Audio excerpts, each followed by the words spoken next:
ایک دلچسپ واقعہ ہے، بخاری شریف کے اندر یہ واقعہ موجود ہے اور مختصر میں آپ کو بیان کرنا چاہتا ہوں۔ حضرت اسماعیل علیہ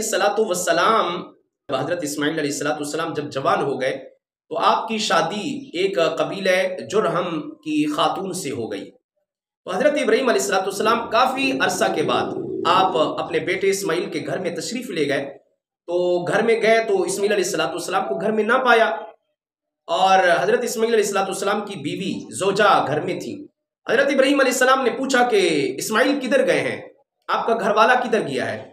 تو اس خاتون نے کہا کہ وہ گھر سے باہر کہیں ذریعہ معاش کے لیے گئے ہیں، کچھ کمانے کے لیے گئے ہیں، کچھ لینے کے لیے گئے ہیں۔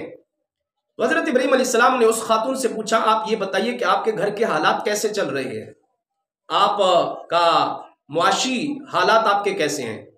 تو بس اس حضرت ابراہیم علیہ السلام کا پوچھنا تھا۔ اسماعیل علیہ السلام کی بیوی نے شکوے شکایات شروع کر دی۔ اس نے کہا جی ہم تو بڑی تنگی کے ساتھ وقت گزار رہے ہیں، ہمارے تو حالات ہی ٹھیک نہیں ہیں، ہمارا تو کھانا بھی پورا نہیں ہوتا، یعنی شکوے شکایات شروع کر دیے۔ تو حضرت ابراہیم علیہ السلام نے فرمایا اچھا جب تمہارا شوہر آئے تو ان کو کہنا ابراہیم آئے تھے، اور ان کو یہ بھی پیغام دینا کہ اپنے گھر کے دروازے کی جو دہلیز ہے اس کو تبدیل کر لو۔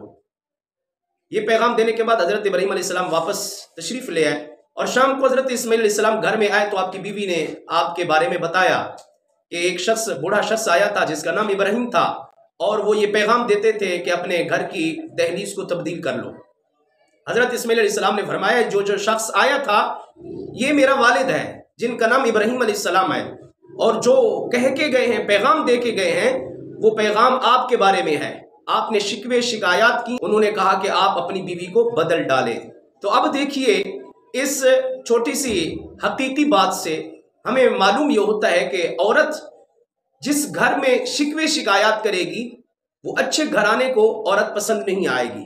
اگر شکوے شکایات کے بغیر والی زندگی گزاریں گے، صبر والی، تحمل اور برداشت والی زندگی گزاریں گے، تو یہ زندگی اللہ کو بھی پسند ہے، اللہ کے انبیاء اور رسولوں کو بھی پسند ہوتی ہے، اور جو زندگی اللہ اور اس کے رسولوں کو پسند ہو اس زندگی کے اندر اپنا ہی مزہ ہے۔